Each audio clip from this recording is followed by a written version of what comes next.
values yan. Tapos 8, ito, 8, 15, 17. Yes, gabi tayo. Mga 9, 10, 11, 12, or 1 a.m. Depende kung hindi ka busy. LJ Sir, thank you po sa pag-send ng rose, no? So, 7, 24, 25. And then, meron tayong 9, 40, 41. And then, yung mga nasa dulo, yun yung mga ano yan. Sige lang, sir, no? Tambay lang kayo dito, ha?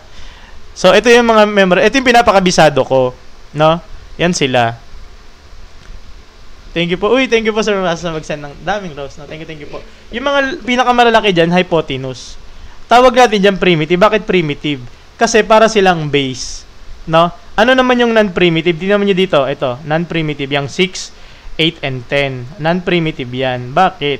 Kasi galing yan dito sa 3, 4, 5. I-multiply mo yan ng 2 si 3 magiging 8. I-multiply mo ng 2 si 4 si 3 magiging 6.